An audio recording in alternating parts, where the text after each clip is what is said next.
जिज्ञासु मित्रों, बहुत बहुत अभिनंदन है आप सभी का दिव्य सृजन में। प्रत्येक दिवस की भांति आज फिर हम यहाँ पर यह लाइव चर्चा का कार्यक्रम शुरू कर रहे हैं और आज चर्चा का जो विषय है वह विषय है कर्म पर आधारित। यह कर्म चक्र क्या है, कर्म फल का चक्र कैसा होता है। किसी महानुभाव ने एक प्रश्न किया है, इसके बारे में बताएं। उनका प्रश्न है कि आप कर्म फल चक्र के बारे में समझाइए। मनुष्य दूसरों के द्वारा दिए गए दुखों को भी भोगता है। मनुष्य दूसरों के द्वारा दिए गए दुखों को भी भोगता है। इस कर्म फल चक्र को समझाने का कष्ट करें। तो यह कर्म फल चक्र, जी हाँ, दूसरों के द्वारा दिए गए दुखों को भी भोगता है और कई बार अपनों के द्वारा दिए गए दुखों को भी भोगता है। कई बार अपनों के द्वारा दिए गए दुखों को भी भोग रहा होता है, दूसरों के दिए हुए दुखों को भोग रहा, और कई बार अपने कारण से ही दुखों को भोगता है। अपने ही पैर पे कुल्हाड़ी मार लेता है, ऐसे भी लोग होते हैं, और फिर जीवन में दुखी भी रहते हैं। अब कुल्हाड़ी मारी है तो चोट तो लगेगी, दुख तो होगा। तो है चक्रवत विधि की गति।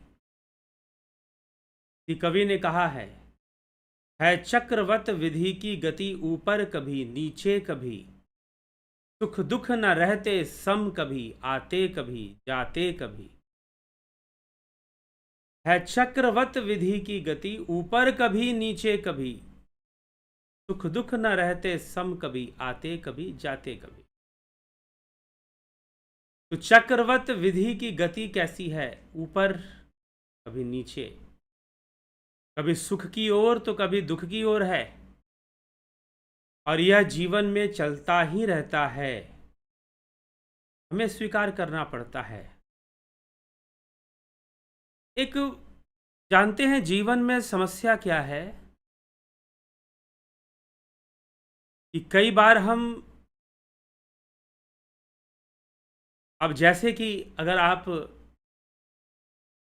आपने अगर दर्शन शास्त्रों का अध्ययन किया हो, दार्शनिक अध्ययन किया हो, गंभीरता से, ऐसे टाइम पास के लिए नहीं, तो फिलॉसफी में बहुत सारे टॉपिक्स स्टडी किए जाते हैं, जैसे कि आइडियोलॉजी, जैसे कि आइडियलिज्म है, आदर्शवादी विचारधारा। आइडियलिज्म के बाद रेशनलिज्म है, एम्पेरिसिज्म है, अनुभववादी विचारधारा। रेशनलिज्म मतलब बुद्धिवादी विचारधारा। फिर आपके एग्जिस्टेंशियलिज्म है, अस्तित्ववादी विचारधारा। तो प्रश्न ये है कि आप अपने जीवन में कैसी विचारधारा के साथ जीवन जी रहे हैं। वैसे मनुष्य को आदर्शवादी विचारधारा बड़ी अच्छी लगती है शुरुआत के, और उसे लगता है कि शायद सब कुछ बड़ा परफेक्ट होगा, ऐसा होगा तो बड़ा परफेक्ट होगा, वैसा होगा तो बड़ा परफेक्ट होगा, बड़ा सही होगा। लेकिन सही होना ये कई तरीके से होता है। पीछे हम रिश्तों की बात कर रहे थे। कई बार कुछ रिश्ते होते हैं जो देखने में बड़े सही होते हैं, सब कुछ उसमें परफेक्ट दिखाई देता है, लेकिन कई बार वो बाहर से दिखने वाली परफेक्ट चीजें अंदर से परफेक्ट नहीं होती। बाहर से दिखने वाली बहुत ही परफेक्ट जो रिश्ते होते हैं वो अंदर से परफेक्ट नहीं बन पाते हैं। अनेकों लोगों के जीवन की कहानी है, बाहर से कुछ और, अंदर से कुछ और। बाहर से सब परफेक्ट, सब बढ़िया, लेकिन भीतर से सब अशांत, भीतर से दुख, व्याधि, बहुत कुछ हो सकता है। और कई बार ऐसे रिश्ते बनते हैं जो बाहर से देखने में परफेक्ट नहीं लगते कि भाई ये मामला जच नहीं रहा है, लेकिन भीतर से बड़ा संतोष, बड़ा सुख, बड़ा संतुष्टि ऐसा भी हो जाया करता है। तो प्रकृति बड़ी रहस्यमयी है और अनेकों नेक कर्मों के बोझ हैं जीव के ऊपर। इसीलिए कर्म व्याख्या हम समस्या क्या है कि जब हम आदर्शवादी हो जाते हैं तो कई बार आइडियल चीज़ों को एक्सेप्ट करते हैं, लेकिन धरती पर उतरती नहीं है वो चीज़ें। उतरता तो प्रारब्ध है, उतरता तो कर्म है, उतरता तो दुर्व्यवस्था है, अर्थात कर्मों में दुर्व्यवस्था भी होती है कभी कभी। तो जिस प्रकार से कर्मों की गति होगी वैसा ही जीवन में उतरेगा। हाँ, कुछ चीज़ें हमारी सहायता कर सकती हैं समझने के लिए, जैसे कि ज्योतिष हमारी सहायता कर सकती है कि ऐसा योग दिखाई दे रहा है तो ऐसा दुख भोगना पड़ेगा, ऐसा सुख भोगना पड़ेगा, ये संभव है। और अगर आप अपने जन्म, अपने कुंडली या अपने हॉरोस्कोप को दिखाना चाहें तो संपर्क करके मुझसे बात कर सकते हैं, सशुल्क होगा वो। तो इस तरह से जीवन रहस्यमयी है अपने आप में। हम जो बहुत कुछ सोच कर चलते हैं, जरूरी नहीं कि सब कुछ वैसा हो, और कई बार हम जो सोच कर चलते हैं वही होता भी है, लेकिन आजीवन ऐसा चलता रहे। आजीवन कभी किसी के जीवन में ऐसा नहीं होता कि जो वो सोचे हो जाए, जो वो समझे हो जाए, जो वो सोचे हो जाए।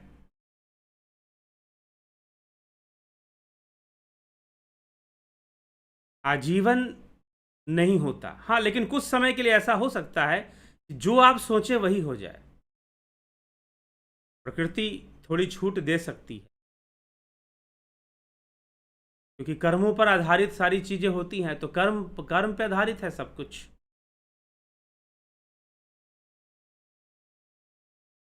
कर्म पे आधारित है सब कुछ।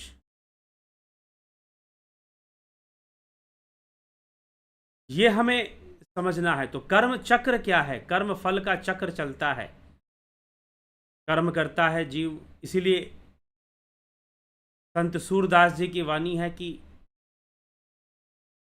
कर्मण की गति न्यारी, उद्धव कर्मण की गति न्यारी। मूर्ख राजा राज करत है, पंडित फिरत भिखारी, उद्धव कर्मण की गति न्यारी।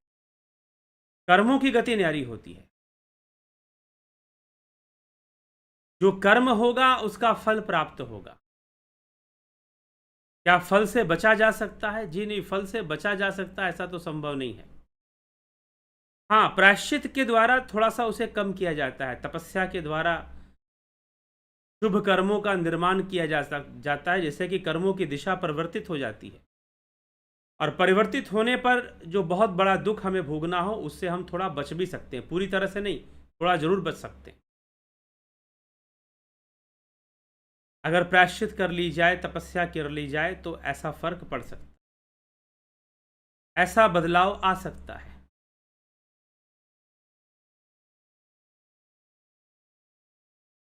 ठीक है, तो कर्म फल देंगे। अब बहुत सारी चीजें हैं कि हमें एक बात हमेशा ध्यान रखना चाहिए कर्म करते समय कि आप कर्म करो, फल तो मिलेगा, किसी ना किसी रूप में फल जरूर आएगा, किसी ना किसी रूप में फल तो जरूर आएगा। अगर आपने कर्म किया है तो हो सकता है कि आप जैसे चाह रहे हो वैसे फल ना आए, किसी दूसरे रूप में फल आ जाए, ये भी संभव है। किसी दूसरे रूप में फल आ जाए, यह भी संभव है। यह आपको फिर देखना है कि आप कैसे कर्म करेंगे, किस प्रकार से कर्म करेंगे।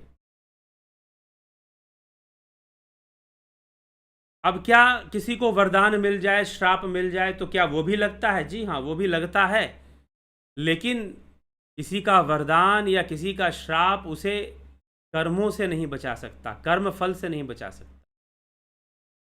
मान लीजिए कि किसी के कर्म में गरीब होना लिखा है और उसे वरदान मिल गया अमीर होने का, किसी ऋषि ने दे दिया, किसी देवता ने वरदान दे दिया, तो क्या कर्म फल बदल जाएगा? जी नहीं, फिर भी नहीं बदलेगा। अगर उसके कर्मों में लिखा है गरीब होना, तो वो किसी ना किसी रूप में गरीब जरूर होगा। भीष्म पितामह, महाभारत। भीष्म पितामह को वरदान मिला था इच्छा मृत्यु का, कि आप अपनी इच्छा से मृत्यु को प्राप्त करेंगे। महाभारत के युद्ध में अर्जुन ने भीष्म पितामह को बाणों की सैया पर सुला दिया था,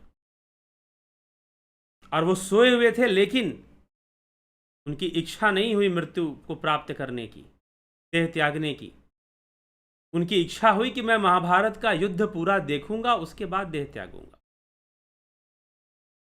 और जब तक उनकी इच्छा नहीं हुई तब तक वो मृत्यु को प्राप्त ना हुए। तो उनको इच्छा मृत्यु का वरदान था। इसका मतलब वरदान क्या, कर्म से ऊपर हो गया। जब भगवान श्री कृष्ण भीष्म पितामह के पास पहुंचते हैं अंत समय में, तो उनसे भीष्म पूछते हैं कि हे कृष्ण, तुम तो हमेशा कर्म की बात करते हो, हे कृष्ण मुझे बताओ कि मैंने जो ये दुख भोगा है महाभारत के युद्ध को देखने के लिए, मैं बाणों की सैया पर लेटा रहा, मुझे तो इच्छा मृत्यु का वरदान था, लेकिन तुम कर्म की बात करते हो, तो मुझे ये बताओ कि मैंने ऐसा कौन सा कर्म किया था कि मुझे ये बाणों की सैया पर सोना पड़ा। मैंने अपना कौन सा कर्म किया था। मैं अपने कुछ पिछले जन्मों को जानता हूं, लेकिन उन जन्मों में तो मुझे ऐसे कोई कर्म नहीं दिखाई देते जिसके कारण से मुझे इन बाणों की सैया पर सोना पड़े। तो कृष्ण कहते हैं कि आप अपनी आंखें मूंदिए, मैं आपको ले चलता हूं, और 100 वर्ष पूर्व जन्म में ले जाते हैं, और वहां दिखाते हैं कि वहां पर उन्होंने कांटे से एक सर्प को या एक टिड्डे को भेद दिया था, ताकि देखिए आपने ऐसा कर्म किया था, कई कांटों से इसे आपने भेदा था, और उस कर्म का फल ही आपको मिल रहा है, भले ही उसका साधन वरदान है। उसका साधन वरदान है, अर्थात वरदान के कारण आपको वरदान मिला है इच्छा मृत्यु का, लेकिन इस वरदान के माध्यम से भी आप अपने कर्मों का फल भोग रहे हैं। तो वरदान मिलना और श्राप मिलना बड़ी चीज नहीं होती। कहीं पर आपको वरदान मिल जाए लेकिन आपके अपने कर्म खराब हों, तो वह वरदान भी साथ नहीं देगा, वह वरदान भी दुख का कारण बनेगा। नल और नील 2 वानर थे, रामायण में उनकी कथा आती है। 2 वानर थे, उनको श्राप था कि भाई वो जो भी पानी में डालेंगे वो डूबेगा नहीं, तैरेगा, क्योंकि वो भगवान की मूर्तियां कई बार पानी में डाल दिया करते थे बचपन में, खेल खेल में। तो उन्हें ऋषियों ने श्राप दे दिया। अब मिला तो श्राप था, लेकिन श्राप वरदान बन गया। उनको अवसर मिल गया राम सेतु निर्माण करने का, और उनके द्वारा फेंकी गई जो पत्थर थी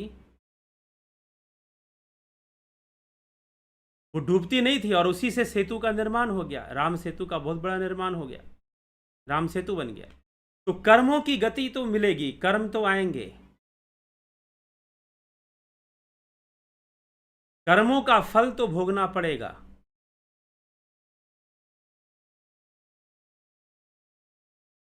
इससे कोई बच नहीं सकता है। लेकिन अगर जीवन जीने की कला आ जाए कि हमें जीवन कैसे जीना, हमें ये बात समझ आ जाए, तो एक स्वीकार्यता आ जाती है कि हमें एक्सेप्ट करना चाहिए अपने लाइफ को, हमें एक्सेप्ट करना चाहिए अपने कर्मों को,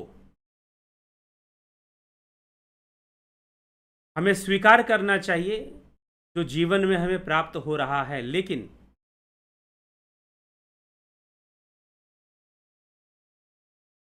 बात सही है कि स्वीकार तो करना है, लेकिन साक्षी भाव से हम अगर स्वीकार करें तो निश्चय ही यह जीवन सरल हो जाएगा, जीवन को जीना सरल हो जाएगा। तो जीवन को जीना सरल करना चाहिए। कब सरल होगा जीवन का जीना? जब हम कुछ, योग का जो मार्ग है हमें कर्म बंधन से ऊपर ले जाता है। भगवान श्री कृष्ण अर्जुन को योग का मार्ग दिखाते हैं और कर्म बंधन से ऊपर जाने का मार्ग दिखाते हैं। कर्मों का फल आएगा। आप क्या बुरे कर्मों के फल को हम रोक भी सकते हैं?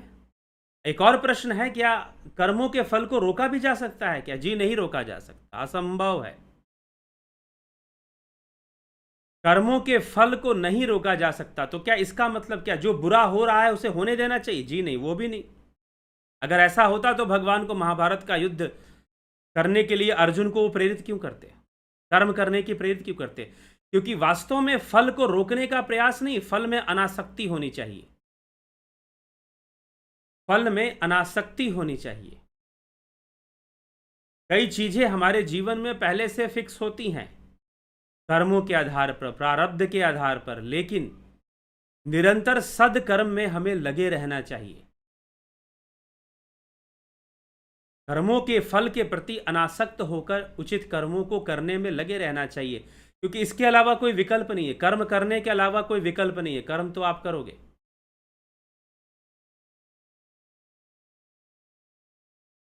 अब एक प्रश्न है, जो प्रश्न उन्होंने, एक भाई साहब ने पूछा है, क्या दूसरों के दिए गए कर्मों का फल भी हम भोगते हैं? बड़ा सुंदर प्रश्न है।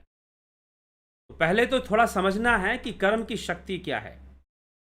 क्या दूसरों के द्वारा दिए गए दुखों को भी भोगता है मनुष्य? जी हां, दूसरों के द्वारा दिए गए दुखों को भोगता जरूर है, लेकिन जो दुख प्राप्त हो रहा है वो उसके ही कर्मों का फल है। कोई दूसरा व्यक्ति हमें भले ही दुख दे रहा है।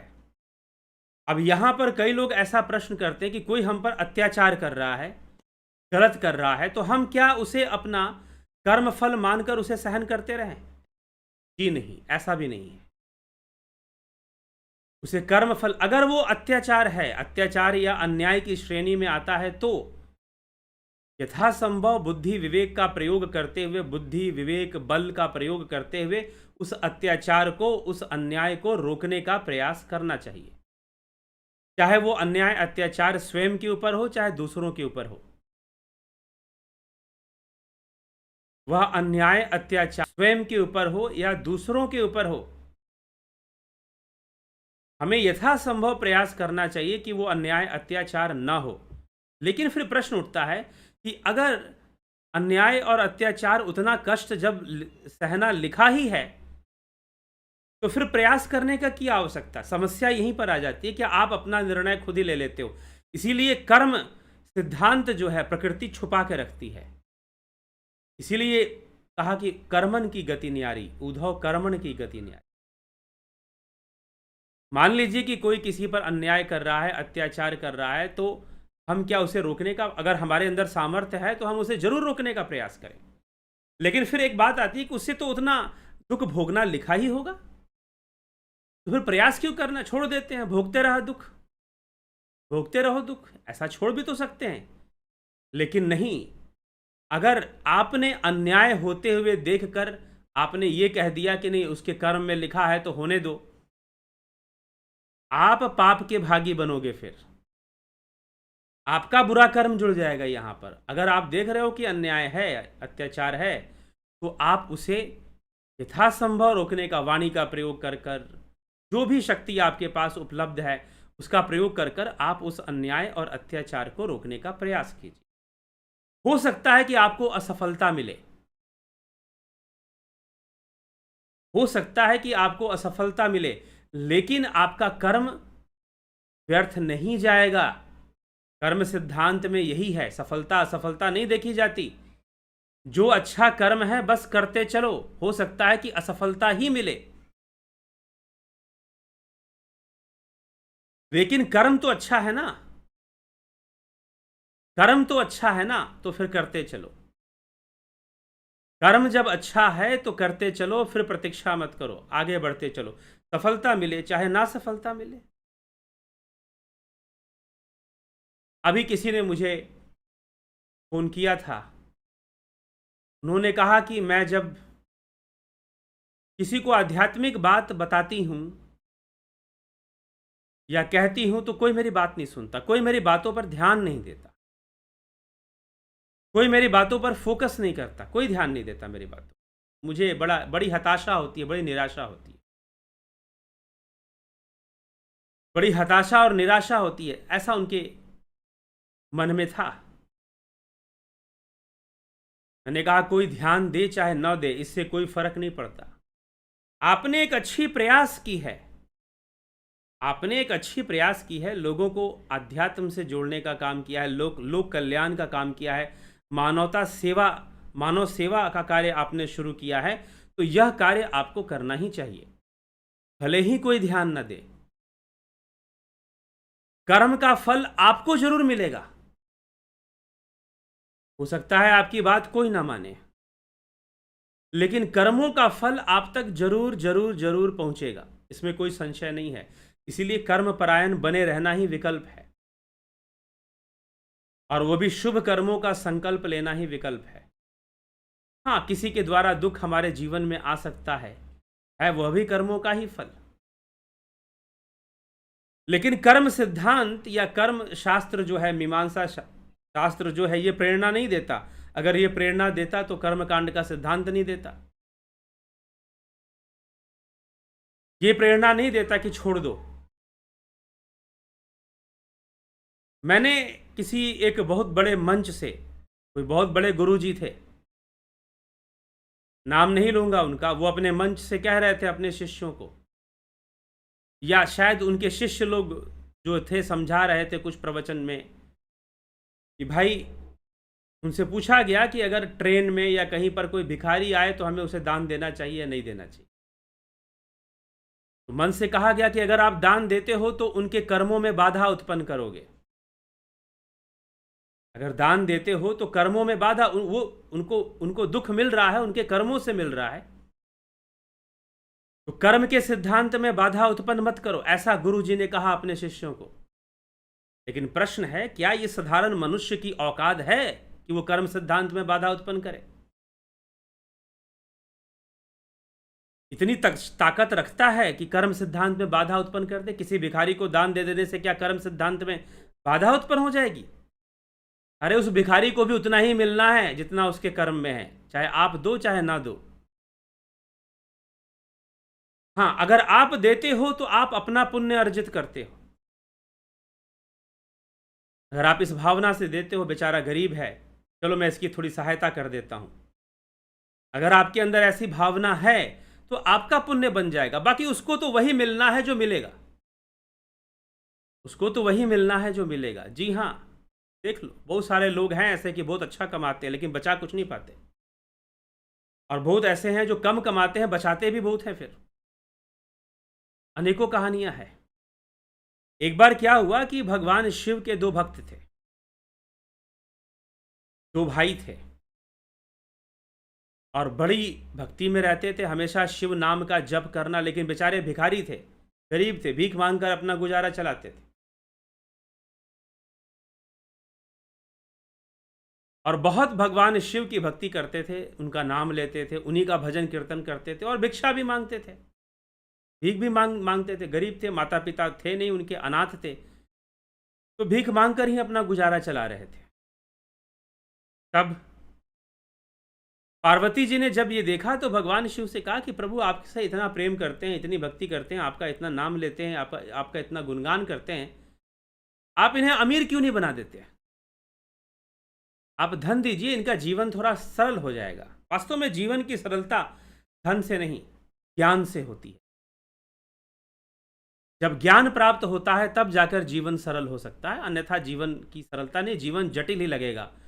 कभी धन के मामले में, कभी रिश्ते नातों के मामले में आपको जीवन कठिन ही लगेगा।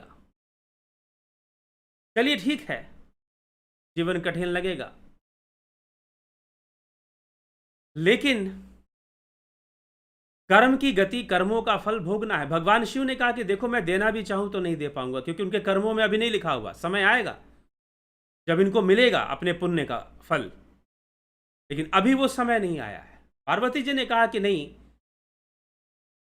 आप इनको कुछ दे दीजिए, इनकी जो गरीबी है वो दूर हो जाए। भगवान शिव ने कहा कि देखो, अगर तुम्हें नहीं समझ में आ रहा है तो ठीक है, ऐसा करते हैं, ये जिस मार्ग पे जा रहे हैं ना, उस मार्ग पर तुम हीरे बिछा दो, और ये हीरे इनको मिल जाए, क्योंकि सीधा जाकर देना ठीक नहीं है, सीधा जाकर मैं दे भी नहीं सकता हूं, क्योंकि ऐसी कोई तपस्या या ऐसा कोई कर्म नहीं है जिससे कि मैं सीधा जाकर कुछ दूं। हीरे बिछा दो और इनको हीरे मिल जाएंगे, और जब हीरे मिल जाएंगे ये अमीर हो जाएंगे। पार्वती जी ने क्या किया, उन दोनों भाइयों के रास्ते पर हीरे बिछा दिए। जिस रास्ते से वो जा रहे थे उस रास्ते पर हीरे बिछा दिए, हीरे के दाने, छोटे छोटे हीरे के हीरे बिछा दिए कि चलो इनको जैसे ही हीरा देखेंगे ये लोग ले लेंगे, और एक एक हीरा तो फिर करोड़ों में बिकेगा, लाखों में बिकेगा, तो उसका दाम भी मिलेगा, तो फिर जीवन इनका अच्छा हो जाएगा, अमीर हो जाएंगे ये लोग। पार्वती जी संतुष्ट हो गई कि चलो कुछ तो कर दिया हमने इसके लिए। लेकिन वो दोनों नेत्रहीन तो थे नहीं, उनकी आंखें थी, और वो दोनों बालक, दोनों भाई आगे बढ़ते हैं और आगे बढ़कर आपस में बातचीत करते हैं कि हम कितने दुखी हैं, हमारे पास धन नहीं है, हम बहुत दुखी हैं कि हमारे पास धन नहीं है। तो उसका जो दूसरा भाई था वो समझाता है कि नहीं नहीं ऐसी बात नहीं, हम बहुत अमीर हैं। उसने पूछा कैसे अमीर हैं? देखो हमारे पास 2 आंखें हैं, 2 हाथ है, स्वस्थ शरीर है हमारे पास, इतना तो कम से कम है हमारे पास। और वो देखो सड़क पर बैठे हुए अंधे भीख मांग रहे हैं, नेत्रहीन है वो, उनके पास तो आंखें भी नहीं हैं। उन नेत्रहीनों के पास, उनसे तो अमीर है हम, उनसे तो काफी अमीर है, जरा सोचो। और नहीं समझ में आ रहा है तो ऐसा करते हैं कि कुछ देर तक दोनों आंखें बंद कर कर चलते हैं, कुछ देर तक दोनों आंखें बंद कर कर चलते हैं, फिर समझ में आएगा कि हम अमीर हैं या गरीब हैं। तो दोनों भाइयों ने क्या किया, आंखें बंद कर ली और आंखें बंद कर कर चलने लगे। और जब चलने लगे तो पैर के नीचे उनके हीरे चुभने लगे, और हीरा बड़ा कठोर होता है, चुभता है, और बहुत चुभा हीरा, और हीरा चुभा, वो आगे बढ़ गए। और आगे बढ़कर फिर दोनों ने आंखें खोली, और आंखें खोलकर बोली, क्या तुम्हें भी कुछ चुभ रहा था? जी हाँ, बहुत कांटे चुभ रहे थे मुझे, तो कंकड़ पत्थर मुझे चुभ रहे थे बहुत ज्यादा। ये आंखें ना होना तो वाकई में बहुत बड़ी गरीबी है, हम सही में हम बहुत अमीर हैं, हमारे पास 2 हाथ, 2 पैर, 2 आंखें, 2 कान, सब स्वस्थ शरीर है, इतना तो है। और वो बेचारे नेत्रहीन, अगर उनको, हमने तो थोड़ी देर के लिए आंखें बंद की, इतना कष्ट झेलना पड़ा। थोड़ी देर के लिए हमने आंखें बंद की और इतना कष्ट झेलना पड़ा। ना जाने वो बिना आंख के सारा जीवन कैसे जी जाते हैं, इतना कष्ट झेलना पड़ता होगा। बेचारे हीरो पर पैर रखकर चले गए, लेकिन हीरा उन्हें मिल नहीं पाया। लेकिन मन में सद्भावना तो है ना, विचारों के धनी है, धन के धनी तो नहीं थे, लेकिन विचारों के धनी थे। नकारात्मक भावना को दूर कर दिया। आप योगी हैं, सबसे पहला योगी यही बनना है कि विचारों का धनी बनना है, विचारों से अमीर बनना है, सोच से अमीर बनना है, सोच से गरीब नहीं बनना। फिर प्रकृति धीरे धीरे आपसे वो कर्म करवाएगी जिससे कि आपका शुभ होगा, आपका कल्याण होगा। लेकिन मनुष्य भ्रमित होकर अत्यधिक सुखी होने के चक्कर में बहुत कुछ करने लग जाता है, और सोचता है कि हम बहुत चालाक हैं। लेकिन इस प्रकृति के सामने सब पंगु बनते हैं, सब झुकते हैं, सबको झुकाना पड़ता है। कोई कितना भी अपने आप को चालाक समझ ले, और कोई कितना भी अपने आप को सोचे कि हम ऐसे कर लेंगे, वैसे कर लेंगे, जाओ कर लो। प्रकृति के दरबार में कोई माफी नामक चीज नहीं होती है, जो किया है वो मिलता है। इसलिए कई बार लोगों के जीवन में लगता है कि छप्पर फाड़ के मिलता है, और कई बार लगता है कि चमड़ी उधेड़ कर ले लेती है, सब कुछ छिन जाता है, सब कुछ नष्ट हो जाता है, सब कुछ खत्म हो जाता है, ऐसी अवस्थाएं भी बन जाती हैं।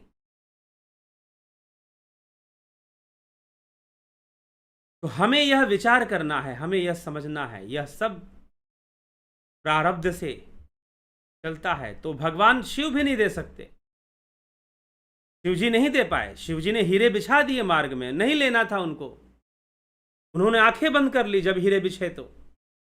लेकिन उनके सोच में, वो सोच से बहुत अमीर थे, अपनी विचारधारा से बहुत अमीर थे। तो कर्मों की गति बड़ी न्यारी है, प्रारब्ध की गति बहुत ही न्यारी है। किस रूप में हमारे सामने आएगी बताना मुश्किल है, लेकिन फिर भी मनुष्य सद्भावना रखे, सद्कर्म करे, जो उचित कर्म है उनको करे और सद्भावना से जुड़कर रहे, यह जरूरी है। अगर विचार सही हैं तो कर्म भी सही दिशा पकड़ लेंगे, अगर विचार गलत हैं तो स्वतः ही गलत दिशा में कर्म भी चले जाएंगे और फिर उन कर्मों का फल भोगना पड़ेगा। तो शिव जी ने कहा कि देखो पार्वती, इन दोनों को मिलेगा अपने पुण्य का फल, लेकिन अभी समय है, अभी हम इनको कुछ देंगे भी तो इनको मिलेगा नहीं, क्योंकि सब कुछ उस प्रकृति के गुणों के वशीभूत तो ही तो चल रहा है। जितना दुख भोगना है भोगना है। फर्क कितना है कि ज्ञानी भोगे ज्ञान से, अज्ञानी भोगे रोए रोए। अज्ञानी सिर पटक पटक कर रो रो कर भोगेगा और ज्ञानी जो है उसे थोड़ा साक्षी भाव से देखेगा, थोड़ा दृष्टा भाव से देखेगा। भोगना तो उसको भी है, दुख आएगा लेकिन भोगना तो उसको भी है।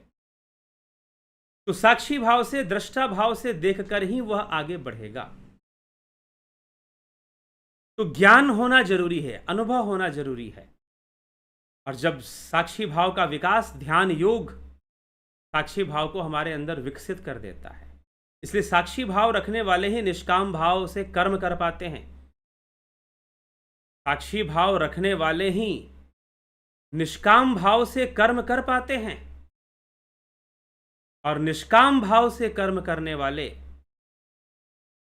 निश्चय ही, निष्काम भाव से कर्म करने वाले निश्चय ही अपने जीवन को सुखी कर पाते हैं, जीवन को शांत कर पाते हैं और एक बेहतर जीवन जी पाते हैं। आर्ट ऑफ लिविंग सीख पाते हैं। वो जीवन जीने की कला उन्हें समझ में आ जाती है कि कैसे जीवन जीना है।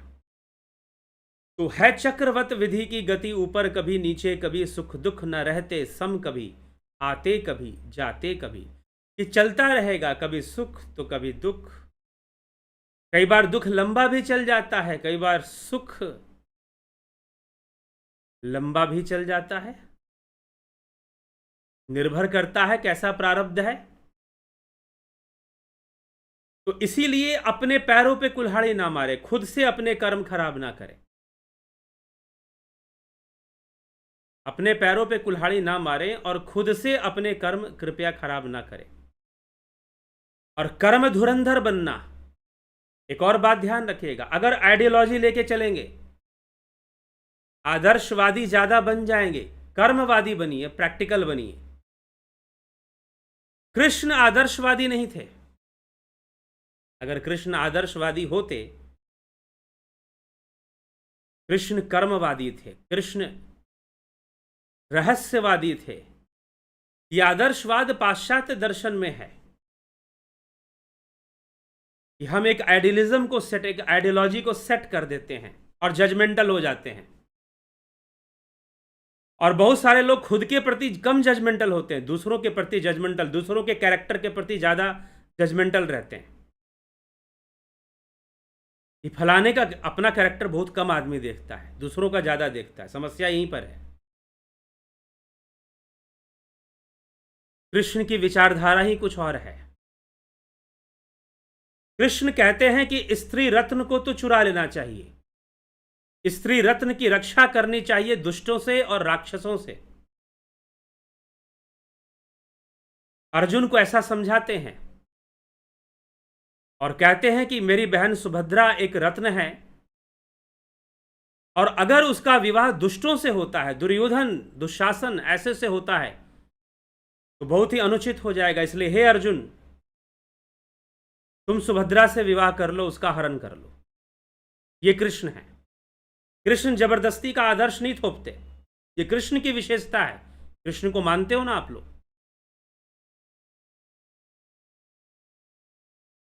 जबरदस्ती का आदर्श थोपने के कारण क्या हुआ? द्रौपदी का चीरहरण हुआ। सब आदर्शवादी हैं बेचारे, जितने सभा में बैठे हुए लोग हैं ना, सब आदर्शवादी हैं, लेकिन फिर भी द्रौपदी का चीरहरण हो रहा है।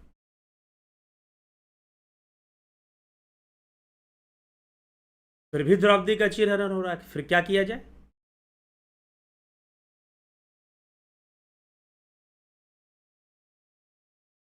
तो इसीलिए कई बार आइडियलिज्म जो है बहुत नुकसान कर सकती है। आदर्शवादी बनना कई बार बहुत नुकसान की चीज़ हो सकती है, लेकिन समस्या क्या है कि हम सब लोग चाहते हैं कि लाइफ में सब कुछ परफेक्ट परफेक्ट हो।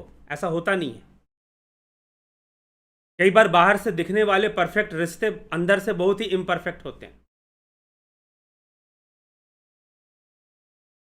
और कई बार लगता है कि इम्परफेक्ट सा दिखाई दे रहा है, लेकिन अंदर से बहुत संतुलित होता है। अब योगियों का जीवन, साधु ऋषियों का जीवन देख लीजिए भाई। जंगल में रह रहे हैं, तपस्या कर रहे हैं, इनके जीवन में भला क्या सुख? इनके जीवन में भला क्या सुख? क्या सुख हो सकता है? लेकिन पता नहीं उनके जीवन में कुछ ऐसा सुख जो संसार का मनुष्य कभी अनुभव ही ना कर पाए, वो ऐसे सुखों को भी भोगने लग जाते हैं। तो इसीलिए यह बात समझना है कि प्रकृति के अंदर चीजें बड़ी रहस्यमय, जीवन अपने आप में बहुत रहस्यमय है। Life is a very mysterious thing. जीवन बहुत ही रहस्यमय है। इसीलिए इस जीवन को जीने का सबसे सुंदर तरीका क्या है? तस्माद योगी भव अर्जुना, अर्जुन तुम योगी बन जाओ।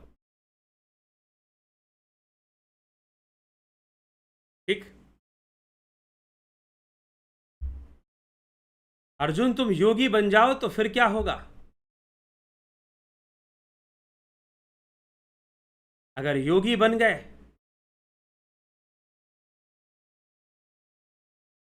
तो तुम्हारा जीवन सुधर जाएगा।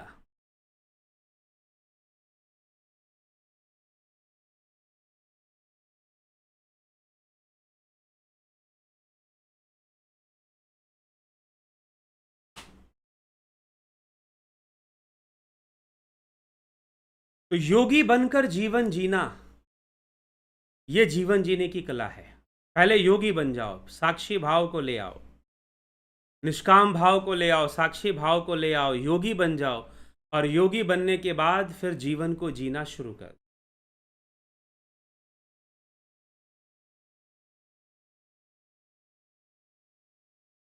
ठीक, तो जीवन जीना, जीवन के लिए यही सबसे फॉर्मूला क्या है लाइफ की? यही फॉर्मूला है जो भगवान कृष्ण अर्जुन को फॉर्मूला दे रहे हैं। वही फॉर्मूला हमारे लाइफ पर भी लागू होती है अगर वो जीवन में आ गई, योग जीवन में आ गया। इसीलिए मैंने कहा कि सच्चा प्रेम क्या, आत्मा से प्रेम कर लो, शायद वही सच्चा प्रेम हो सकता है। हाँ ठीक है, अच्छे रिश्ते हो सकते हैं, अच्छे रिलेशंस हो सकते हैं, इसमें कोई संशय नहीं है, लेकिन प्रेम की पराकाष्ठा मात्र आत्मज्ञानियों के लिए ही संभव है, योगियों के लिए ही संभव है। तो ये जीवन अपने आप में बहुत रहस्यमयी है।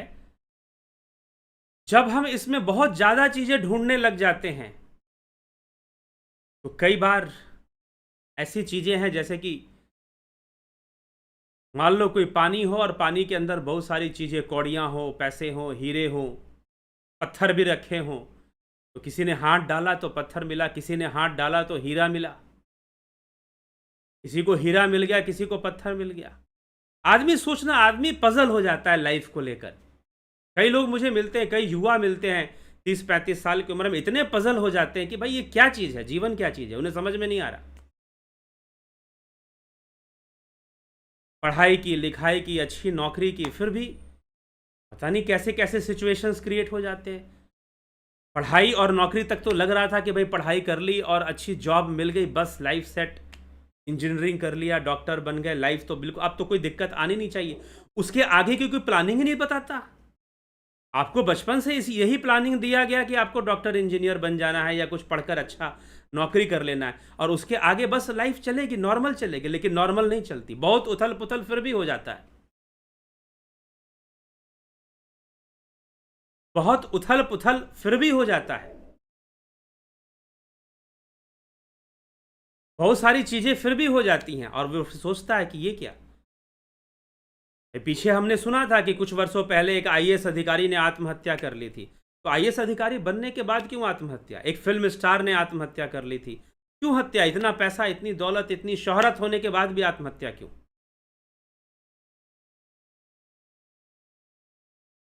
क्यों, किस लिए? इसलिए योगी बन जाना, योगी बन जाना और योग तस्मात् योगी भवार्जुना। क्या योगी जीवन नहीं जीता? अर्जुन भी तो जीवन जी रहा है, अर्जुन भी तो गृहस्थ जीवन में है, क्षत्रिय है, योद्धा है, साधारण जीवन जी रहा है। राजा जनक भी जी रहे हैं, उनके भी रिश्ते बन रहे हैं, टूट रहे हैं, बन रहे हैं, बहुत सारी चीजें हो रही हैं, उनके जीवन में भी हो रही है। ऐसी बात नहीं कि जो योगी भाव से जीवन जी रहा है उसके जीवन में उथल पुथल नहीं होगा, लेकिन साधारण व्यक्ति और उसमें बहुत फर्क हो जाएगा। वो चीजों को जिस भावना से देखता है, जिस दृष्टि से देखता है, जिस साक्षी भाव से देखता है, और एक साधारण मनुष्य जिस भाव से देखता है, उनमें बहुत बड़ा अंतर आ जाता है, उनमें बहुत बड़ा फर्क हो जाता है। इसीलिए दूसरों ने हमें दुख दिया है हमारे ही कर्मों का फल, लेकिन अगर दुख अन्याय के रूप में प्राप्त हो रहा है तो अन्याय को अगर रोक सकते हैं तो रोकने का कोशिश तो जरूर करना चाहिए, प्रयास तो जरूर करना चाहिए, और कोशिश कभी बेकार नहीं जाती। न किसी रूप में उन कर्मों का फल तो सामने आएगा ही आएगा, उन कर्मों का फल तो सामने आएगा ही आएगा। इसमें अत्यधिक,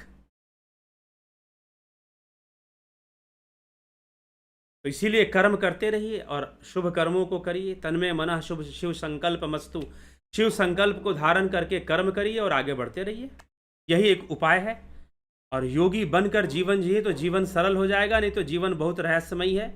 बहुत सारी घटनाएं जीवन में अजीब अजीब ढंग से घटती हैं, समझ में नहीं आता क्यों हो गया, कैसे हो गया। फिर मन में प्रश्न उठता है कि कर्मों का फल क्या होता है, जीवन क्या होता है, चीज़ें कैसे चल रही हैं, हमारे अनुसार तो नहीं चल रही हैं। बहुत मेहनत करके भी हम बहुत कुछ नहीं कर पा रहे हैं, और कोई व्यक्ति बहुत थोड़ा बहुत कुछ करके बहुत कुछ कर ले रहा है। अनेकों परिस्थितियां बन रही हैं।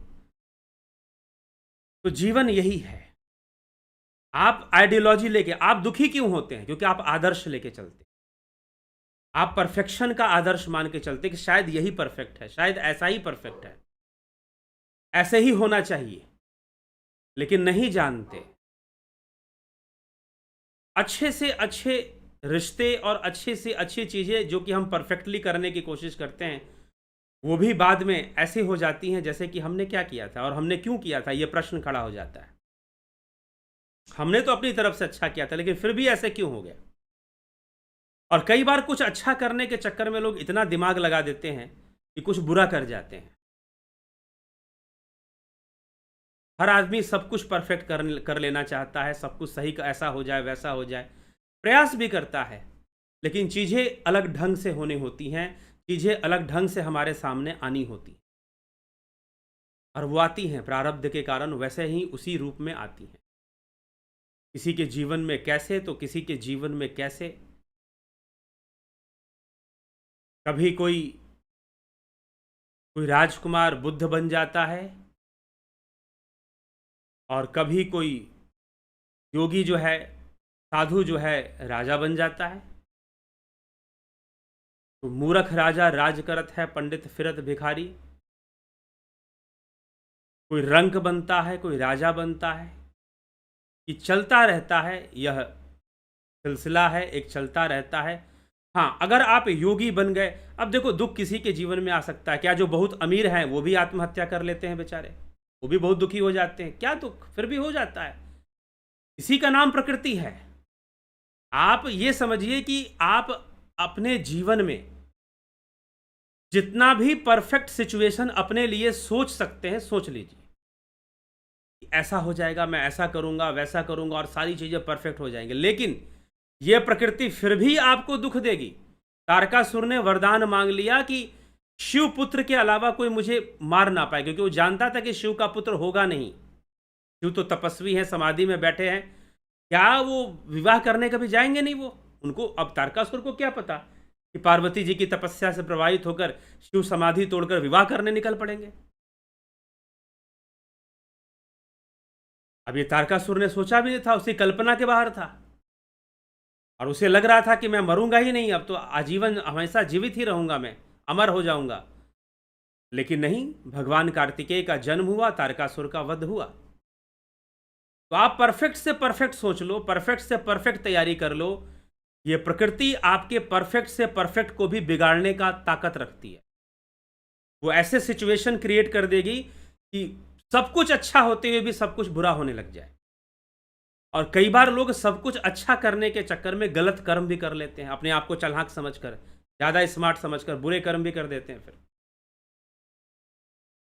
ऐसा भी कई बार हो जाता है, उसका भी रिजल्ट फिर सामने आना होता है। तो कई तरीके से कई चीजें सामने आती हैं। ठीक, इसीलिए जीवन रहस्यमयी है। जीवन को अगर अच्छे से जीना है तो भगवान श्री कृष्ण ने जो मंत्र दिया है, तस्माद योगी भवार्जुना, अर्जुन तो योगी बन जा, योगी बन जाओ, आत्मज्ञान के मार्ग पर चलो और साक्षी भाव से जीवन को जियो। जियो जीवन को, जो भी है उसे स्वीकार करते जाओ, मिलेगा बहुत कुछ।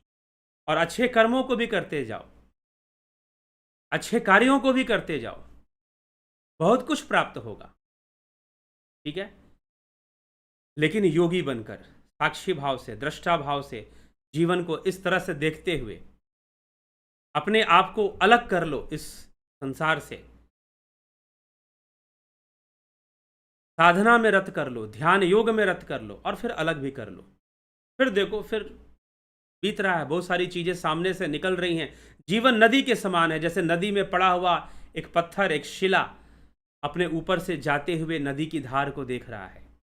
बहुत कुछ जा रहा है, कभी उसके ऊपर से कोई मृत शरीर जा रहा है, डेथ बॉडी जा रही है, कभी फूल जा रहे हैं ऊपर से, कभी लकड़ी का कोई टुकड़ा बहते हुए जा रहा है। वो सबको देख रहा है, फूलों को भी देख रहा है, डेथ बॉडी को भी देख रहा है, बस देख रहा है जो बीत रहा है। जो जीवन जो है पानी की धार के समान निकल रहा है, नदी की धार के समान निकल रहा है, रुकता नहीं है, ये चल रहा है, चलते जा रहा है, चलते जा रहा है। हमें भी बस इसको साक्षी भाव से, दृष्टा भाव से देखना है। बहुत सारी परिस्थितियां बनती हैं, अनेकों तरह से बनती हैं, अनेकों प्रकार से बनती हैं। अगर वो दृष्टा भाव आ गया, अगर वो योगी भाव आ गया, तस्माद योगी भवार्जुना, जो भगवान कृष्ण अर्जुन से कहते हैं, यदि वो योगी भाव आ गया तो जीवन जीना सरल हो जाएगा। नहीं तो कभी कुछ, कभी कुछ, कभी बहुत अच्छा आ जाएगा तो हमको लगेगा शायद सब कुछ अच्छा ही अच्छा होगा, और हम सब कुछ अच्छा ही अच्छा कर लेंगे, और हम बड़े चालाक हैं कि जो हम कर लेंगे। तो मनुष्य कई बार ऐसी दुविधा में, अपने ही मन के जाल में वो फंस जाता है, अपने ही मन के जाल में वो फंस जाता है। तो वो हमें फंसना नहीं है, समझना है जीवन को और कर्म सिद्धांत को। प्रारब्ध आएगा, कर्मों के फल में आसक्ति मत रखो, अपना कर्म करो। यही भगवान कृष्ण ने कहा, कर्मों के फल में आसक्ति मत रखो, सुख दुख बहुत सारी चीजें आ जाएंगी, लेकिन जो भी उचित कर्म है करते चलो, बढ़ते चलो। चलिए आपके कमेंट्स को देख लेते हैं। ध्यान योग का कार्यक्रम चल रहा है, एक दिन और है ज्वाइन करने के लिए, एक दिन और है ज्वाइन करने के लिए। आप ज्वाइन करना चाहते हैं कर सकते हैं। प्राकृतिक चिकित्सा का भी कार्यक्रम चल रहा है, उसके लिए भी एक दिन और है ज्वाइन करने के लिए। करना चाहें जरूर ज्वाइन करिए, लाभ उठाइए। 9661802459 पर, इस नंबर पर संपर्क कर डिटेल ले लेंगे और ज्वाइन कर सकते हैं। ठीक, व्हाट्सएप मैसेज करके आप डिटेल लेंगे और ज्वाइन कर सकते। ठीक, चलिए, बिमला शाह जी बहुत अभिनंदन है, संतोष कुमार जी, एके त्यागी जी, नवज्योति नाथ जी, शंकर प्रसाद, बबीता धीमान, अर्जन भाई चौहान, जया पांडे, विक्रम सिंह जी, विष्णुचंद्र मौर्य, सृजनी महंता, जगत नारायण जी, दीपक शर्मा जी, सविता नायक जी, गोविंद प्रसाद नीमा, दीपक शर्मा, श्वेता राय सिन्हा जी, रतन सिंह, अवनी प्रधान, परम एस, शिखर, भरत शबलानी, एससी सतीश मास्टर, पूजा विश्वकर्मा, रूपलाल विश्वकर्मा जी बहुत अभिनंदन है, नूतन भट्ट, विनोद के सूद, श्वेता कुमारी, हीरालाल यादव, ओम राज हेमब्रॉम, राजेंद्र चौहान, गंभीर शाह, संतोष, विनोद कुमार शर्मा, योगेंद्र पंडित, सुधीर सिंह जमवाल, जय श्री राम, योगेश खैरनर, एके भट्ट जी, स्मिता सावंत जी, पूजा विश्वकर्मा। क्या सारी चीज़ें पहले से क्लियर होती हैं? क्लियर होती कहने का मतलब लगभग लगभग क्लियर होती हैं, लेकिन अगर हम अपना हम अगर योग मार्ग पे चल पड़े, तपस्या साधना के मार्ग पर चल पड़े, तो चीज़ों में बदलाव भी आ जाती है, क्योंकि कर्म से ही तो चल रहा है ना। कर्म बदलने से थोड़ा सा बदलाव भी आता है। हाँ, काफ़ी कुछ फिक्स होता है, काफ़ी कुछ फिक्स होता है, लेकिन मनुष्य के अंदर थोड़ी सी स्वतंत्रता है कर्मों को समझने की, पशु में नहीं है। तो यदि मनुष्य अपने अंदर योगी भाव लाए, प्रायश्चित भाव भी ले आए, तो चीज़ें उसके लिए फिर बदलनी शुरू हो जाएंगी, चेंज उसमें आना शुरू हो जाएगा। ठीक है, थोड़ा सा, लेकिन जो चीज़ें हमारे सामने आनी होती हैं वो आती हैं, इसमें भी कोई संशय नहीं है। किशोर वैद्य, ज्ञान स्टडी 123 कोचिंग सेंटर। भगवान का दर्शन किस प्रकार करें? या तो अगर आप भावनात्मक दर्शन करना चाहते हैं तो वो तो हो ही रहा है, मंदिर में कीजिए, कहीं भी कीजिए, लेकिन भगवान है क्या, पहले ये जानिए। भगो से संपन्न भगवान है। इसीलिए आदि गुरु शंकराचार्य ने भगवान और ब्रह्म ये दो अलग अलग व्याख्याएं की हैं। भगवान को ब्रह्म नहीं कहा है। भगवान गुणों से संपन्न, भगो से संपन्न है। ब्रह्म जो है वो भावातीत है। भावना से करना चाहते हो तो जैसी भावना वैसा रूप धारण कर लेगा। ठीक, तो ये भगवान शब्द का प्रयोग करने के पहले भगवान शब्द के अर्थ को जान लीजिए कि निरुक्त में भगवान शब्द का अर्थ। अगर आपने पूछा होता कि आत्मा का दर्शन कैसे करें, तो मैं बताता, ध्यान योग का कोर्स कीजिए। आत्म ज्योति, ब्रह्म ज्योति घट में ही प्रकट होती है, और उसके आगे बहुत कुछ भावातीत अवस्था की प्राप्ति होती है। परमात्मा का दर्शन कैसे करें पूछा होता तो मैं बताता कि ध्यान योग का कोर्स करिए। हो सकता है कि आपके पूछने का उद्देश्य वही हो, क्योंकि ज्यादातर लोग परमात्मा भगवान सब प्रायवाची समझ लेते हैं। नहीं, भगवान शब्द की अलग व्याख्या मिलती है शास्त्रों में, इसलिए मैं बता रहा हूं। ठीक, भगवान शब्द की अलग व्याख्या प्राप्त होती है, तो इसीलिए उसको समझकर फिर हम चले तो ज़्यादा अच्छा है। गोविंद प्रसाद कोरी जी, अमन कक्कर जी, बहुत अभिनंदन है। नरेंद्र माकुड़े, सुधीर सिंह जामवाल। गुरु जी, गुप्त रहस्यमय विद्या जो कृष्ण जी महाराज ने अर्जुन जी को बताया था, जो वेदों में गुप्त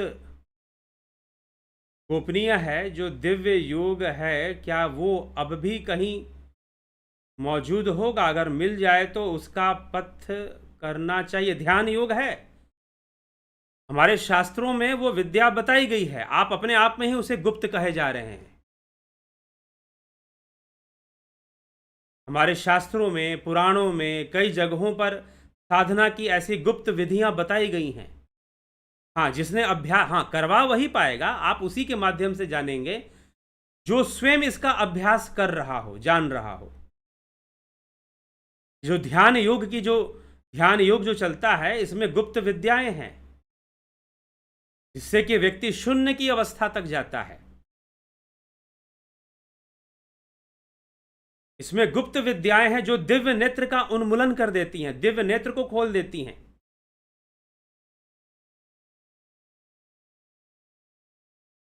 ठीक, यह ध्यान योग के अंतर्गत नाद ध्यान की क्रिया, नाद ध्यान का अभ्यास कराया जाता है। विचार एकदम भावातीत, विचारातीत, विचार शून्य अवस्था में ले जाया जाता है। गुप्त विद्या है, आज भी है, अभ्यास करने की जरूरत है। आकाश मजुमदार गुरु जी सब बोलते हैं कि काशी को मोक्ष नगरी कहते हैं। काशी में लोग मरने से मोक्ष मिल जाता है, और अपने के वीडियो में कहते हैं कि आत्मा अनुभूति बिना मोक्ष नहीं। सब कहते हैं, और शास्त्र क्या कहता है? क्या मैं अपनी मर्जी से बोल रहा हूं क्या आत्मानुभूति से मोक्ष मिलेगा? मेरा अपना व्यक्तिगत विचारधारा है। आकाश मजुमदार जी बताइए, ये मेरा व्यक्तिगत विचारधारा है। भगवान शिव कहते हैं, आत्मतीर्थम न जानंती कथम मोक्षम वराणने। जो आत्मतीर्थ को नहीं जानता, भला उसे कहां से मोक्ष मिलेगा? तो सब क्या बोलते हैं, मैं क्या कहता हूं, इन सभी बातों से इंपॉर्टेंट यह है कि शास्त्र क्या कहते हैं।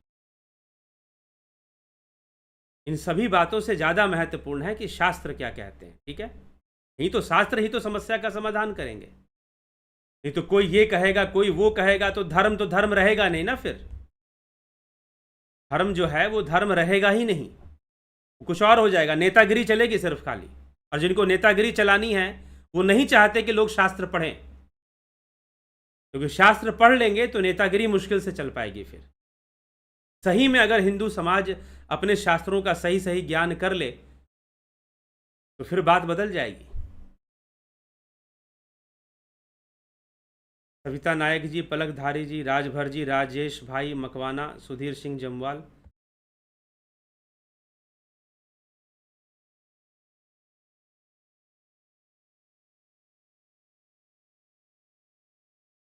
ठीक, गुप्त से भी गुप्त, जिसमें अति गोपनीय बार तालाब है, जो भगवत गीता में भी नहीं है। अरे आप कहोगे, मैं क्यों मानूंगा इसको? मुझे मानने की ये पर्सनल बात आप कर ही क्यों रहे हैं कि क्या आप मानोगे? और वो कौन सा शास्त्र हो सकता है? गुरुजी कृपा करो। और क्या गुप्त से गुप्त कौन सा शास्त्र? बहुत सारे शास्त्र हैं। मूल शास्त्र हमारे समझा रहे हैं गुप्त विद्याओं को। अगर आप कुछ विशेष गुप्त जानते हैं तो आपको शुभकामना है, आप जानिए और सफलता को प्राप्त कीजिए। ठीक है, बाकी शून्य से आगे क्या हो सकता है, उस ब्रह्म से आगे क्या हो सकता है, उस ब्रह्म से आगे कौन सा गुप्त आप ढूंढ के लाएंगे?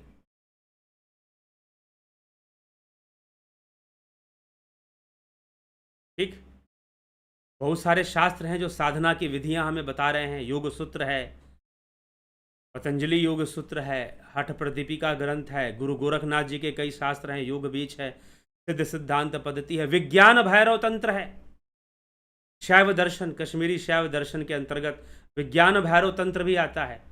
साधना का मार्ग बताता है, धारणाएं 112 धारणाएं बताई जाती हैं। मार्ग है, बताया गया है। ये निर्भर करता है आपके ऊपर, आप कितना जानेंगे, कितना समझेंगे, कितना अभ्यास करेंगे। चितरंजन बरुआ जी, नरसाराम जी, घनश्याम सरोदे, आकाश मजुमदार।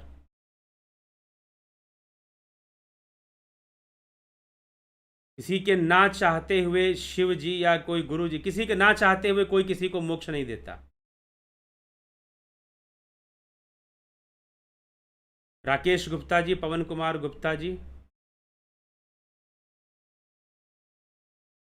आपका दिया ज्ञान विशेष अनुभव होता है जिससे जीने की कला आ जाती है। जी हाँ, जीने की कला ही तो आनी चाहिए, जीने की कला आना ही जरूरी है। राम प्रकाश विधाते, बानवीर गिरवार जी, एक योगी की जीवनचर्या कैसी होनी चाहिए? देखिए, योगी की जीवनचर्या कैसी होनी चाहिए उससे पहले यहां पर फिर आप आइडियोलॉजी पे जा रहे हैं, आदर्श पे जा रहे हैं। आइडियोलॉजी पे मत जाइए, क्योंकि योगी बहुत विचित्र चीज होता है। अगर जीवन रहस्यमयी है तो योगी भी रहस्यमयी होता है। ठीक है, तो आइडियोलॉजी जहां आ जाएगी वहां पर प्रैक्टिकलिटी अपने आप खत्म हो जाती है, अस्तित्ववाद वहां खत्म हो जाएगा, बुद्धिवाद वहां खत्म हो जाएगा, जहां आप आदर्श को थोपना शुरू कर देंगे। तो योगी का जीवनचर्या कैसी होनी चाहिए, इससे ज्यादा जरूरी यह है कि योगी की समझ कैसी होनी चाहिए, योगी का माइंड सेट कैसा होना चाहिए। वो अपने माइंड सेट से योगी हो, ना कि मात्र प्रैक्टिस से, दिनचर्या में वो अपने आप को योगी बना रहा है। अभी हम लोग सुबह सुबह 5 बजे ध्यान योग करते हैं। जी हाँ, योगी को भी करना चाहिए, प्रातःकाल ध्यान योग करना चाहिए, स्नान करना चाहिए, सात्विकता बना के रखना चाहिए। ये सारी बातें कही जा सकती हैं, लेकिन सच्चाई यह है कि योगी वो है जो सात्विक ना हो, बल्कि सतोगुण, तमोगुण, रजोगुण का संतुलन जिसके अंदर हो, इन तीनों गुणों का संतुलन हो, वो योगी है। मात्र सात्विक है, मात्र सात्विकता का पालन कर रहा है, तो उसके योगी होने में, हाँ, प्रदर्शन में योगी आएगा। 4 लोग उसको माला पहनाएंगे, 4 लोग उसको गुरुजी बोलेंगे, 4 लोग उसका सम्मान करेंगे, प्रदर्शन में योगी हो सकता है। लेकिन वास्तव में योगी बनना तो वो राजा जनक वाली बात है। वो योगी नहीं दिखते थे, सुखदेव मुनि को बड़ा संशय हुआ कि भला ये आदमी योगी कैसे हो सकता है और ये मेरा गुरु कैसे हो सकता है, ये तो राजपाट में लिप्त है। तो योगी होना वास्तव में दिनचर्या होता ही नहीं है। योगी होना, अर्जुन को जो योग सिखा रहे हैं भगवान कृष्ण, क्या कह रहे हैं कि सुबह सुबह स्नान करो और ध्यान लगा के बैठो। कोई दिनचर्या दिया कृष्ण भगवान ने? हाँ, एक नियम दिया कि संतुलन में जीवन जियो, आहार विहार संतुलन में रखो। बहुत अधिक खाने वाला, बहुत कम खाने वाला, बहुत अधिक सोने वाला, बहुत कम सोने वाला या ना सोने वाला, इन लोगों से योग सिद्धि नहीं हो सकती। इन लोगों से कभी योग सिद्धि नहीं हो सकती। तो एक योगी की जीवनचर्या वास्तव में उसके अंदर एक समझ पैदा होनी चाहिए संसार के प्रति, जो समझ हमारे शास्त्र दे रहे हैं, अपनी साधना से, अपने ज्ञान से एक समझ पैदा होनी चाहिए। इसलिए सबसे ज़्यादा महत्वपूर्ण है अभ्यास, साधना का अभ्यास। जिन लोगों ने भी ध्यान योग का कोर्स किया है उनके लिए सबसे ज़्यादा, अगर वो चाहते हैं कि हमें जीवन के रहस्य समझ में आए और हमें जीवन समझ में आए, ध्यान योग पर समय दीजिए। ध्यान योग करिए, जीवन अपने आप सरल लगना शुरू हो जाएगा। अपने आप प्रकृति अपने रहस्यों को प्रकट करेगी। जो ध्यान योगी होते हैं उनके सामने प्रकृति अपने रहस्यों को प्रकट करती है। अगर आप निरंतर अभ्यासरत हैं ध्यान योग में, तो अनेकों रहस्य आपके सामने प्रकट होंगे, जीवन के रहस्य प्रकट होंगे। तो अभ्यास महत्वपूर्ण है, अभ्यास करना जरूरी है। और आपकी योग साधना से वातावरण भी बदलता है, आपके परिवार के लोग भी उससे प्रभावित होते हैं। जो आपसे जुड़ेगा वही प्रभावित होता चला जाएगा। अगर आपकी साधना वैसी हो गई हो, अगर आपने वैसा अभ्यास कर लिया हो, तब।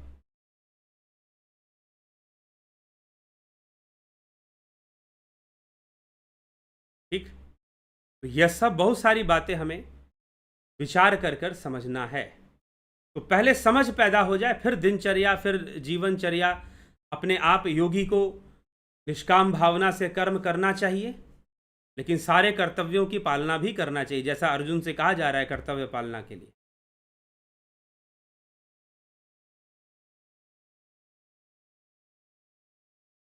शिवम जोशी, क्या पुराण पढ़ने चाहिए और कौन सा? पुराणों से पहले शास्त्र पढ़ लेने चाहिए। जो वैदिक दर्शन है उनका अध्ययन जरूर करना चाहिए। षड दर्शन जिसको हम कहते हैं उनका, क्योंकि वो कॉन्सेप्ट्स देती हैं, सीधा सूत्र देती हैं। फिर उसके बाद पुराण का अध्ययन कीजिए। पहले सांख्य, योग, मीमांसा, वेदांत, न्याय, वैशेषिक, इसको समझिए। इस षड दर्शन वैदिक दर्शन है, ये वेदों की फिलॉसफी समझाते हैं। इसको समझिए और फिर पढ़िए पुराण, अगर पढ़ना है तो।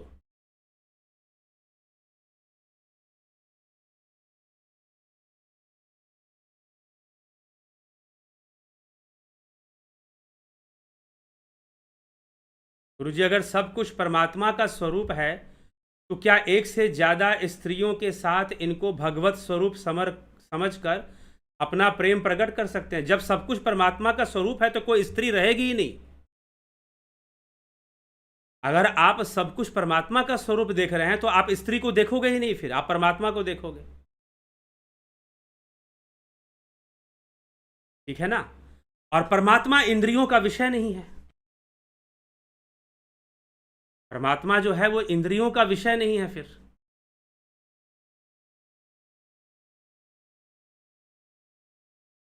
ठीक, तो जो इंद्रियों का विषय, स्त्री तो इंद्रियों का विषय है। आप कहोगे कि स्त्रियों को देखना, तो वो तो आप किसी को स्त्री देख रहे हो, किसी को पुरुष देख रहे हो, किसी को बच्चा देख रहे हो, किसी को बूढ़ा देख रहे हो, ये तो इंद्रियों का विषय हो गया ना सब। परमात्मा इंद्रियों का विषय नहीं है।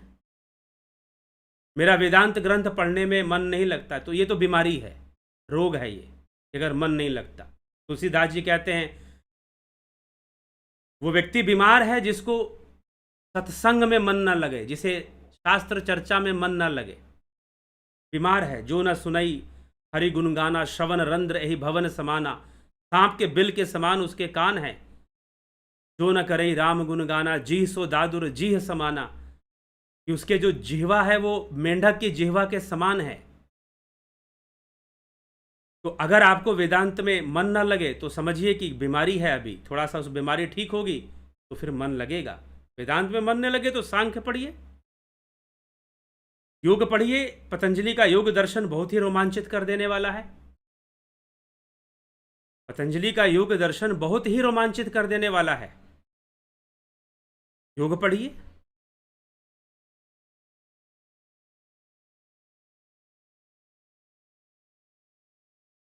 गुरुजी, प्रणव उच्चारण और उपनिषदों में सिर्फ द्विज जाति अधिकृत है, ऐसा शंकराचार्य नहीं।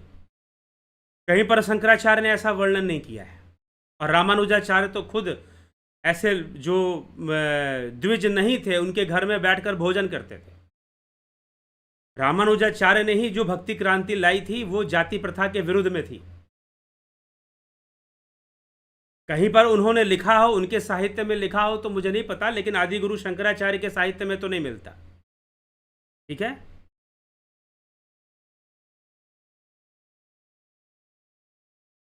हाँ, द्विज होने का मतलब संस्कारी होना। पहले तो यह भी समझना चाहिए द्विज होना क्या है। ब्रह्म यास्क मुनि निरुक्त शास्त्र के अनुसार, यास्क मुनि के द्वारा निरुक्त शास्त्र के अनुसार जो लिखित है, ब्रह्म जानती इति ब्राह्मण, जो ब्रह्म को जान लेता है वो ब्राह्मण है। जन्मना जायते शूद्रो संस्कारात द्विज उज्जते, जन्म से तो सभी शूद्र हैं, लेकिन जिनके संस्कार हो गए, जो संस्कारित हो गए, जो सुसंस्कृत हो गए, वो फॉर्मेलिटी वाला संस्कार नहीं, कर्मों में जिनके संस्कार आ गया है, कर्मों में जिनके संस्कार आ गया, जो सुसंस्कृत हो चुके हैं, वो द्विज हो जाते हैं। और जो ब्रह्म को जान जाते हैं वो ब्राह्मण हो जाते हैं। यास्क मुनि निरुक्त शास्त्र ये कहता है।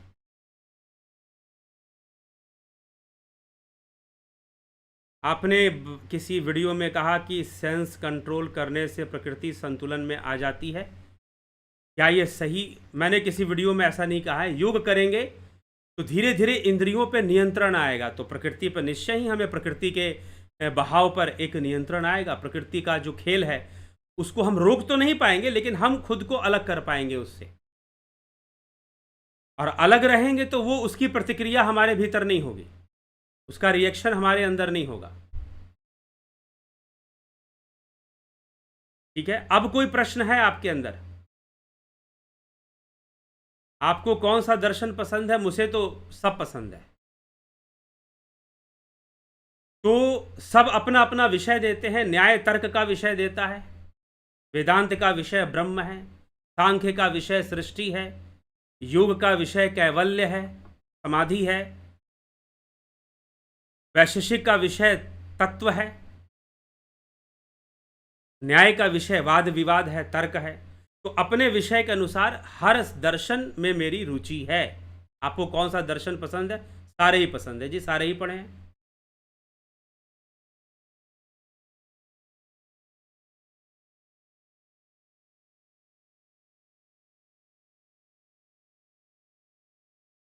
आदित्य का पूजन करने से योग प्राप्त हो सकता है? जी नहीं। पूजा पाठ अलग सिद्धांत है। हाँ, निष्काम भावना से अगर हर पूजा पाठ किया जाए तो वो योग के अंतर्गत ही आएगा, वो योग क्रिया ही मान ली गई है। निष्काम भावना से की जाए, भगवान कृष्ण स्वयं इस बात को कहते हैं। बाकी आप पूजा पाठ करते हैं, कर्मकांड पूजा पाठ आप जो भी करते हैं करिए, वो जीवन के लिए अच्छा ही है, पुण्य ही है, पुण्य ही कमाएंगे। लेकिन उससे आप योगी हो जाएंगे ऐसा नहीं है। योग करने से, योग की समझ से ही योगी होंगे। इसलिए योग सांख्य से निकला है। जिसको पुरुष और प्रकृति की समझ नहीं है उसके लिए योगी होना भी बहुत मुश्किल है। चलिए इसी के साथ विराम देंगे और कल फिर जो है 9 PM पर लाइव चर्चा लेकर आएंगे और चर्चा करेंगे। अगर आपको कुछ प्रश्न पूछना है तो उसी नंबर पर 9661802459 पर आप प्रश्न पूछें और आपको उत्तर दिया जाएगा। आपको फिर उस आज किसी ने प्रश्न पूछा था तो उसी पर मैंने ये वीडियो बनाया, चर्चा लेकर आए उसी विषय पर। तो आप अगर प्रश्न पूछते हैं तो व्हाट्सएप मैसेज पे प्रश्न पूछ लीजिए, आपको हम वीडियो बनाकर उस पर भी चर्चा करके हम जरूर दे देंगे। तो अभी के लिए आज विराम देते हैं, कल फिर मिलते हैं 9 PM लाइव चर्चा में। बहुत बहुत आभार आप सभी का। ओम तत्सत।